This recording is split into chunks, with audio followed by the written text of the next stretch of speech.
कांग्रेस नेता कन्हैया कुमार दरभंगा में पलायन रोको रोजगार दो यात्रा लेकर के पहुंचे और दरभंगा शहर के एक छोर से दूसरे छोर तक वो पैदल ही यात्रा करते हुए पहुंचे।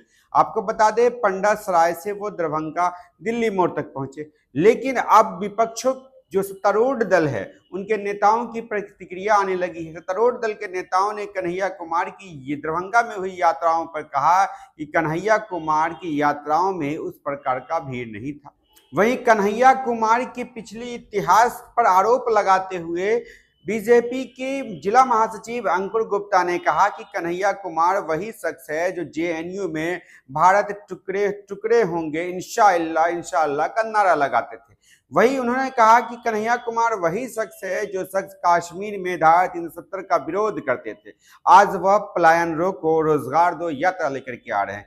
वहीं अंकुर गुप्ता ने आगे कहा कि कन्हैया कुमार की सरकार अर्थात कांग्रेस की सरकार 70 वर्ष रही है, यहाँ वो 70 वर्ष शासन की है, उसके बाद भी पलायन पर उनकी नजर नहीं गई। उन्हीं के गठबंधन के नेता रहे लालू प्रसाद यादव, वो भी लगभग 15 साल मुख्यमंत्री रहे हैं, उसके बाद भी उन पर नजर नहीं गई। अब कन्हैया कुमार पलायन रोको रोजगार दो यात्रा लेकर के निकले। उन्होंने कहा कि पलायन बहुत हद तक रुका है, बेरोजगारी भी घटी है और आने वाले दिनों में बेरोजगारी और पलायन पर रोक लगाने के लिए एनडीए की सरकार बिहार विधानसभा 2025 में 200 पार सीट ला करके ये सारी समस्याओं को समाप्त करेंगे। वहीं वो सीधी सीधी बात नहीं करके बातों को घुमाते हुए कहा कि बिहार में बेरोजगारी मुद्दा रहेगा इस बार चुनाव में और अपने किए गए कार्यों को लेकर के बीजेपी जाएगी। लेकिन आपको बता दें, कन्हैया कुमार की दरभंगा यात्रा से कहीं ना कहीं सत्तारूढ़ दल जो है मतलब बीजेपी, जेडीयू, एलजेपी आर के नेताओं में कहीं ना कहीं खलबली मच गई है।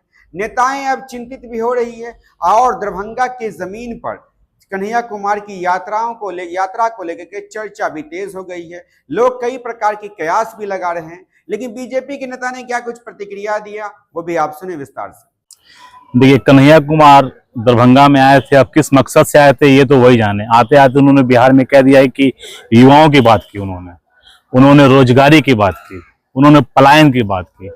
तो मैं उनसे ये पूछना चाहता हूँ, क्या वो शख्स युवाओं के बारे में सोच रहा है? बिहार के वो शख्स बिहार में पलायन को खत्म करने की बात कर रहा है, जो जेएनयू में खड़ा होकर कहता था भारत तेरे टुकड़े होंगे इंशाअल्लाह इंशाअल्लाह, जो जेएनयू में खड़ा होकर कश्मीर में धारा 370 हटने का जो विरोध करता था, वो आदमी बिहार में बैठ के बिहार के युवाओं को गुमराह करने का काम कर रहा है। वो व्यक्ति जो चुनाव लड़ता है उसका जमानत जब्त हो जाता है, वो आके युवाओं की प्रेरणा बनने का प्रयास करता है। क्या वो इस बात को भूल चुका है कि भारत में 70 वर्षों तक कांग्रेस ने राज किया है? राज नहीं, शासन किया है। शासन, माँ बेटे का शासन चलता आया है। क्या उस वक्त बिहार का मुख्यमंत्री हुआ करते थे लालू प्रसाद यादव जी? उस वक्त बिहार के पलायन के बारे में उनकी सरकार ने, कांग्रेस ने नहीं सोचा? युवाओं को रोजगार देने की बात उनके सरकार ने नहीं सोचा? अगर कहीं भी कोई जनप्रतिनिधि बनता था तो वो कांग्रेस का बनता था। 70 साल तक आजादी के 1947 के बाद हमारा भारत आजादी के बावजूद भी उन विदेशी मेहमानों का गुलाम रहा कि हमारा भारत, जिसे हम सोने की चिड़िया कहा करते थे, वो उस सोने की चिड़िया भारत से विलुप्त हो गई। और कल वो आए पैदल चलते हुए और कह दिए युवाओं के बारे में, कह दिए पलायन के बारे में।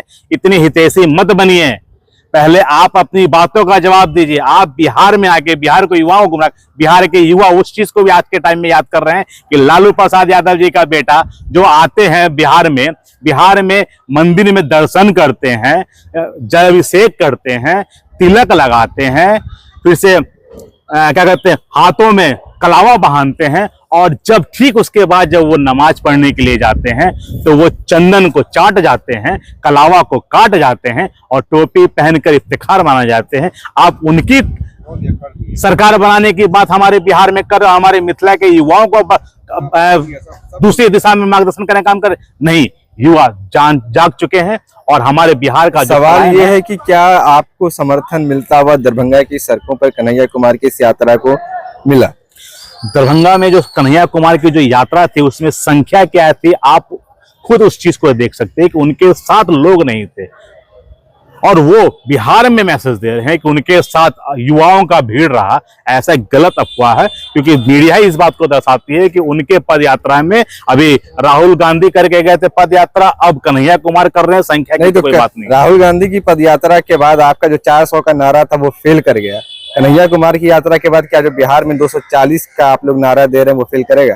देखिए, बिहार में 243 का सीट है और 243 में 200 से प्लस कि इस बार की सीट हमारी बनेगी और पूर्ण बहुमत की एनडीए की सरकार बनेगी। रही बात पलायन की, तो बिहार में जो पलायन का ग्राफ गिरा है वो पिछले की तुलना में आप देख सकते हैं। युवाओं को जो रोजगार मिल रहा है हर विभाग में, क्योंकि अब जो रोजगार मिलता है वो उनकी वैधता के ऊपर मिलता है, ना कि उन्हें लैंड फॉर जॉब के रूप में मिलता है, ना ही घुसखोरी के चक्कर में मिलता है। उनके अंदर क्षमता है तो उनकी प्रतिभा को कोई रोक नहीं सकता है। तो आज युवा इस चीज का लाभ उठा रहे हैं, शिक्षक बन रहे हैं। सवाल ये कि कन्हैया कुमार के साथ जो 200 युवा थे जो पद यात्रा में चल रहे थे वो थे जिनको नौकरी नियुक्ति पत्र अभी तक नहीं मिला। क्या नहीं लगता कि आपके सरकार में जो है बेरोजगारी कहीं ना कहीं अभी भी उस चरम पर है जो आगामी चुनाव में मुद्दा बन सकता है?